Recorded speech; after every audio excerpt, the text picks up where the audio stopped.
And now that brings us to our shot length, which is extremely, extremely important. The shot length allows the viewer to really soak in what's happening on the screen.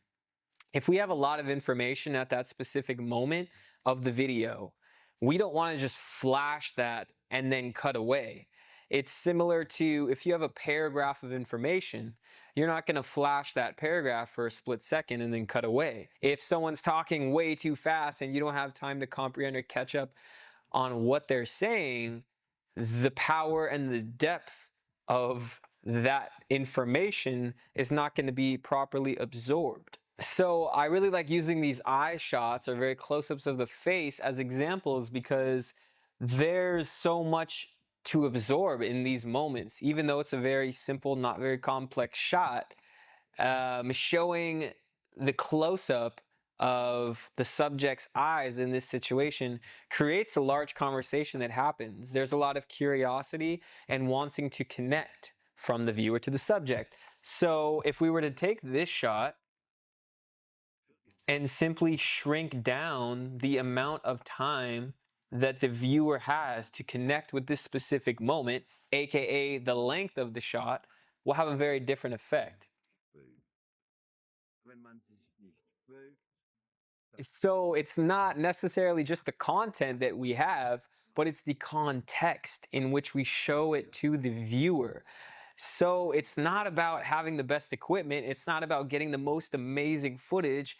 It's all about how you use that content and create those moments, right? Using the shot choice, using the shot ordering, using shot length, all as tools to create that specific element that you're looking for. And so with that said, a perfect example that really comes to mind is from a recent project where we had a NBA player really kind of pouring out his soul and saying how he hustled in his life and got to where he is now. And I'm sure you'll be able to spot the shot that I chose to really hold so that you can really feel that connection as if you're really kind of sitting next to him and he's actually telling you the story. Let's take a look. I was playing football at first, but once I first started playing basketball, I just fell in love with the game. You know, being in the best league in the world, playing against the best players. So I feel like as if I belong. So it's definitely an experience, and I'm appreciative for it.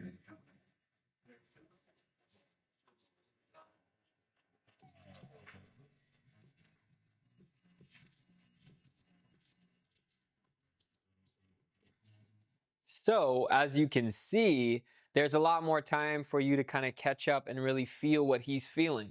Let's take a look with the shot ordering a lot shorter. Playing against the best players.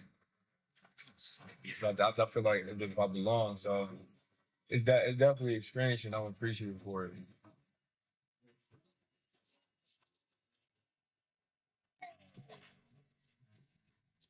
As you can see, not nearly as strong of a connection. So always keep in mind your shot choice, your shot ordering, and your shot length has an incredible, incredible effect on the viewer. You don't have to have the most amazing content to work with. It's how you piece together that content that really creates something amazing.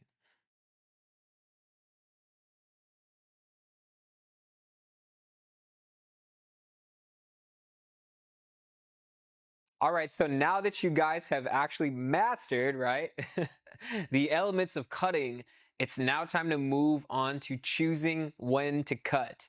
An age-old question that there's no real specific answer to, but there are four main factors or keys that you can use when deciding when to cut. The first factor is the emotion, right? Why is the emotion the number one factor on choosing when to cut? Really, in my opinion, the emotion is the number one factor in all the things that we do. Like I mentioned earlier, the reason we do things is because of the way that they make us feel. You want to have a nice car because, okay, maybe it looks cool, but you really feel cool. You feel something when driving it. There's certain people that makes you feel something. Watching a movie makes you feel something. So this is kind of at the center really of all of our decisions is how things make us feel. So obviously it should be the number one thing when it comes to cutting, because how we're making people feel is obviously so important. So when choosing to cut on emotion, it's kind of very similar to the shot length, right? How is this cut affecting the way the viewer felt? If I did a very short cut on those examples that we saw earlier, there wouldn't be an emotional tie behind it. So keeping the emotion of the viewer in mind is incredibly crucial, because the way that we're deciding to cut is giving certain emotional moments for the viewer or not giving the viewer certain emotional moments. Sometimes we want to cut for excitement, where we're showing a lot of cuts at a very quick pace or fast rhythm without the viewer necessarily being able to catch up to those moments, but it inherently creates a kind of excited emotion in the viewer. If that's the look that we're going for, then that's perfect for that moment. If we want very slow cutting, because that's adding to the emotional value of a scene, then that's the way that we should go about cutting. So really what it boils down to is, like I said, again, the context of that scene. How is my cutting going to emotionally affect, for a specific reason, for the betterment, the bettering of that scene? How is this cut going to affect that? So always keeping this in mind.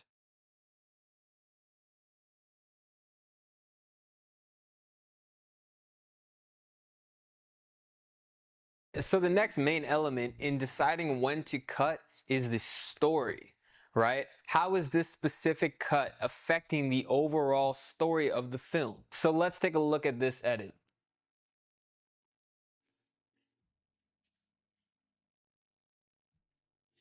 So with that cut, there's not a whole lot of time for the story to be told, because we're cutting everything to a very similar beat.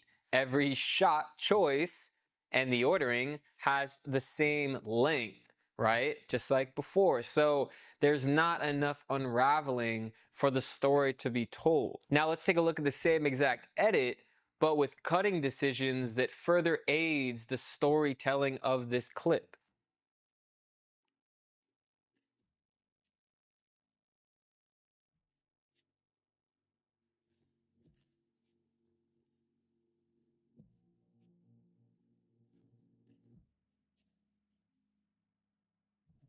So as you can see, it's not just all about creating exciting moments with a quick pacing, a quick rhythm. It's about cutting with the emotion behind it and cutting with the story behind it.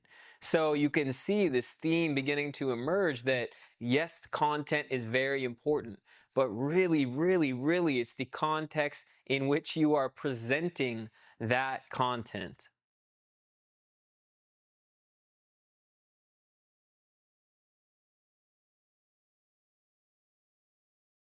And so next is cutting to rhythm, right? How is the overall rhythm that you're choosing to cut in affecting the overall feeling from that sequence? It's really important to change the rhythms in your editing to keep things moving, right? To keep things interesting, to get into different little pockets where you have fast pacing, a fast rhythm, and then you slow things down, and then you come to a medium speed, and then you speed back up. This keeps the audience kind of really engaged, on their toes. If you know exactly what's going to happen next, you don't need to really pay attention. Exactly like in a song structure, where you can have a certain amount of bars that are the intro, and then there's the hook and the, let's see, how does the song work? Yes, okay, perfect. So it's exactly like a song structure, where you can have an intro, your first verse, your chorus, your second verse, your second chorus, your bridge, your third chorus, and your ending. And so this is most obvious when we're actually cutting to a song, because when we're cutting to a soundtrack, we're following the rhythm and that pacing of that soundtrack. And we can be cutting every 2 bars, then cutting every 4 bars, then holding long shots for maybe 8 bars or 16 or whatever it is for that specific moment. Now, this rhythm isn't locked down to just cutting to a soundtrack.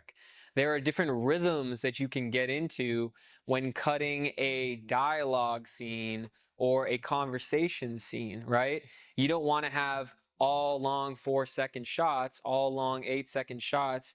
You want to keep a certain rhythm and pacing going because that is the momentum for your scene. So you can actually think of it as, you know, the beats per minute or the BPM of an actual scene that you're cutting.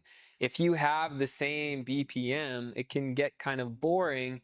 You want to switch these things up. If you want to bring up the excitement, you're going to cut to a faster beat. If you want to slow things down for that certain contrast and allow for that conversation and absorption to happen, you can consciously do that. So let's take a look at this example. There's a lot of different rhythms that are happening in this edit. For this one in particular, I am cutting to a specific song, but just kind of consciously and visually see the different pockets of pacing that we get into on this cut.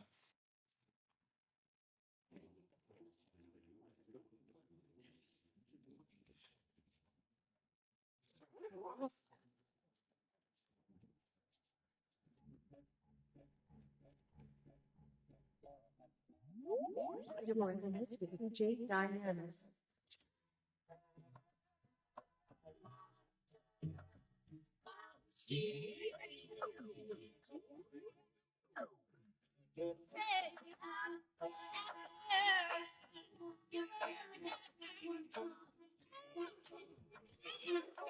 DJ Dynamics, let's go.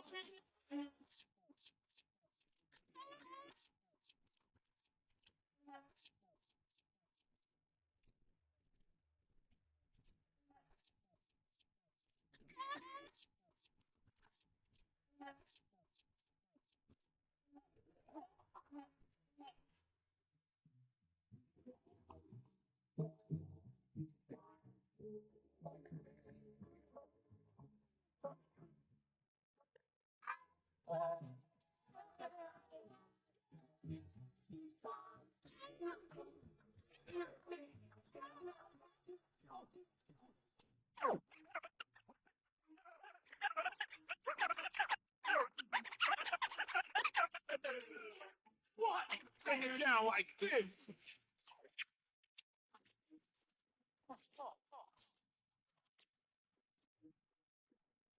So after the laughter, I guess come get here. And so in this example, I didn't go into the little pockets of change in rhythm and pace. Rather, I just stuck to a very basic and standard cutting time frame.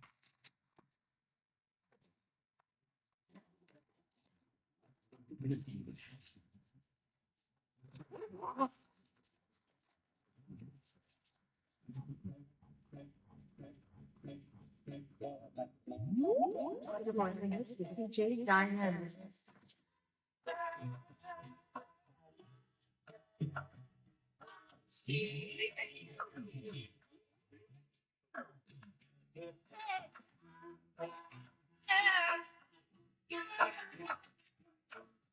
So you can see that we create a visual soundtrack of what the audio is telling the audience.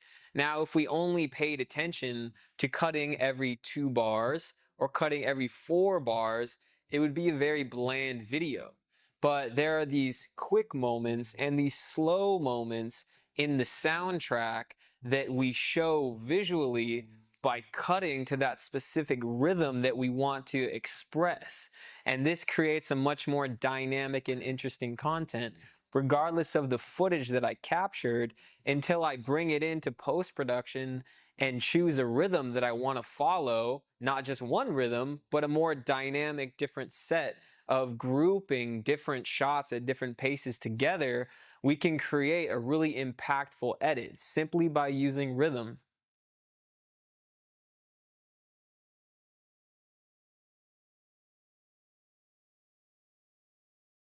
And so finally, the last main element of choosing when to cut is the eye trace.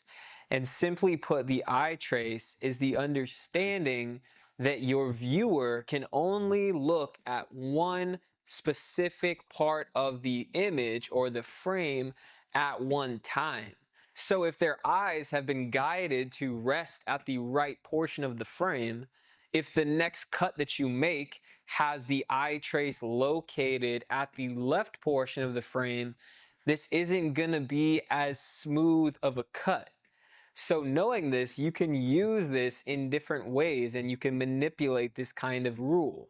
If you want your editing to be seamless, you're always going to want to keep in mind where the eyes of the viewer are in that specific framing and how does that correlate to the next shot that you choose. When using iTrace properly, all of your edits and your cuts will become invisible because the audience won't have to reorient themselves in the frame because their eyes will already be resting at the point of interest leading into the next frame and the next frame and the next frame. Now, on the other hand, if you want to have a much more punchy and impactful editing style where there's no smoothness, it's very much big contrasted changes, you're going to want to intentionally have contrasted elements from shot to shot. This has a much more in your face feeling that the viewer is going to subconsciously be picking up on. So knowing when to use this. Do we want a very punchy, actiony, dramatic scene?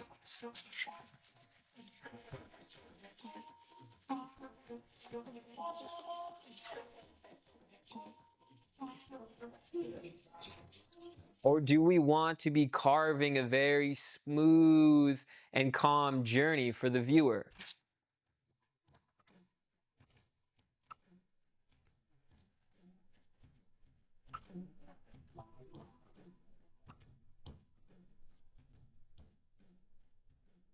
Things to definitely keep in mind when choosing when to cut.